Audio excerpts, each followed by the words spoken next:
वसुदेव सुतं देवं कंसचाणूरमर्दनं देवकी परमानंदं कृष्णौ वंदे जगद्गुरुम्।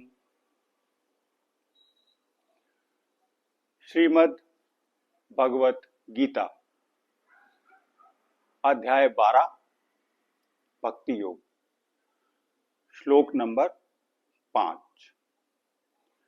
क्लेशोऽधिकतरस्तेषाम् अव्यक्तासक्तचेतसाम् अव्यक्ता हि गतिर्दुःखं देहवद्भिर्वाप्यते। अर्थात जो जो पुरुष सच्चिदानंद निराकार ब्रह्म में आसक्ति चित्त वाले, आसक्ति मन वाले हैं, उनको उनको क्लेश और परिश्रम अधिक होता है। क्यों होता है? कि उन्हें जो वो निराकार ब्रह्म की, अव्यक्त ब्रह्म की जो प्राप्ति होती है, वो देह में अभिमान के कारण कठिनाई से प्राप्त होती है। अब देखिए, भगवान ने कहा है क्लेश अधिकतर तेषाम। अब भगवान ने अपने दो उपासक बताए हैं, एक निराकार निर्गुण रूप के उपासक और एक साकार और सगुण रूप के उपासक। अब जो सगुण रूप के उपासक हैं, वो भी, उनको भी अपना जो मन है, मई आवेश्य मन है, ये मान कि अपना मन भगवान में लगाने में नित्य युक्त, लगातार श्रद्धया पर्योपेता, सात्विक श्रद्धा से, उन्हें भी कठिनाई होती है। उनका भी मन इतना आसान नहीं है भगवान के साकार रूप में, राम में, कृष्ण में, शिव की प्रतिमा में, उनकी आकृति में, उनकी तस्वीर में लगाना उनके लिए भी आसान नहीं, कठिन है। लेकिन जो निराकार रूप के उपासक हैं, उनके लिए अधिकतर है, उनको ज्यादा कठिनाई होती है। दोनों में अगर हम दोनों की तुलना करें तो जो निराकार रूप के उपासक हैं, उन्हें अधिक कठिनाई होती है साकार रूप के उपासक की तुलना में। ये भगवान कह रहे हैं वो क्यों होती है।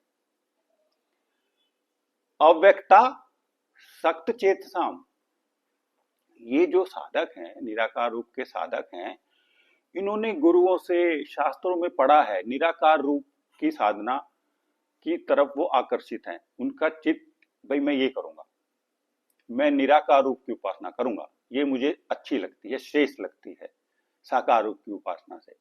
उनका चित्त इसमें आसक्त हो गया है, उनका मन इसमें लग गया है कि मैं ये करूंगा। लेकिन लेकिन अभी देह अभिमान नहीं गया है, देह की आसक्ति नहीं गई है। अब देह की आसक्ति का अभिप्राय है कि उनकी ना तो देह में आसक्ति गई है, ना स्त्री में आसक्ति गई है, ना संसार में आसक्ति गई है, ना धन में आसक्ति गई है। अब आसक्तियां तो सारी हैं और निराकार रूप की उपासना करनी है। तो भगवान कह रहे हैं कि उनको परिश्रम, क्लेश अधिक होता है और उनको ये गति, अव्यक्ता ही गतिर दुखन, ये जो गति है, देह वद्भिर वाप्यते, बहुत कठिनाई से प्राप्त होती है, दुख से प्राप्त होती है, दुख पूर्वक प्राप्त होती है। अब देखिए, एक शब्द, ये जो शब्द है गति, हम सांसारिक जीवन में, हम कोई भी, हमें व्यक्ति, हमें लगता है वो गलत काम कर रहा है, तो हम कहते हैं कि इसकी क्या गति होगी, क्या होगा इसका। गति का अभिप्राय है कि मृत्यु के बाद की जो यात्रा है उसमें इसका क्या होगा। एक होती है दुर्गति, एक होती है सदगति। दुर्गति का अभिप्राय है नरक मिलेगा इसको, ये नरक भोगेगा मृत्यु के बाद। और सदगति का अभिप्राय क्या है कि ये, इसको स्वर्ग मिलेगा, मृत्यु के बाद ये स्वर्ग में जाएगा। लेकिन एक इससे भी ऊपर की स्थिति है ब्रह्मलोक, ये ब्रह्मलोक में जाएगा, ये ब्रह्म ही हो जाएगा। ये है वो साकार रूप के उपासक और निराकार रूप के उपासक, ये ब्रह्म को प्राप्त करेंगे, ये ब्रह्म ही हो जाएंगे, ईश्वर तुल्य हो जाएंगे। ये उसकी इससे ऊपर की है बात ये। तो ये जो निराकार रूप के उपासक हैं, साकार रूप के उपासक हैं, इनके विषय में राम सुखदास जी ने हमें उदाहरण देके समझाया है कि जो साकार रूप, सगुण रूप का उपासक है, वो एक बिल्ली के बच्चे की तरह से है। जैसे बिल्ली का बच्चा अपनी माँ के साथ होता है और वो खेल रहा होता है, अपनी माँ से थोड़ा दूर जाता है, तो जैसे ही वो कहीं खतरा देखता है तो फटाफट माँ के पास आके भाग बैठ जाता है। उसको इस बात का भरोसा है कि उसकी जो माँ है उसकी रक्षा करेगी। सगुण रूप का उपासक भी ऐसा ही है कि उसे जीवन में कोई भी कठिनाई आती है तो उसे पूर्ण विश्वास है कि राम, शिव, कृष्ण, गणेश, दुर्गा माँ, ये जो साकार रूप हैं ब्रह्म के, ये हमारा उसका निवारण कर देंगे, हमें उस परेशानी से बचा लेंगे। और जो निर्गुण रूप का उपासक है वो बंदरिया के बच्चे की तरह से है। जो बंदरिया का बच्चा माँ के पेट से चिपका रहता है, उसको अपनी पकड़ पे भरोसा होता है, उसको अपने साधन पे भरोसा है कि जो मैं अपनी माँ को मैंने पकड़ा हुआ है, इसकी वजह से मैं गिरूंगा नहीं और मेरी रक्षा हो जाएगी।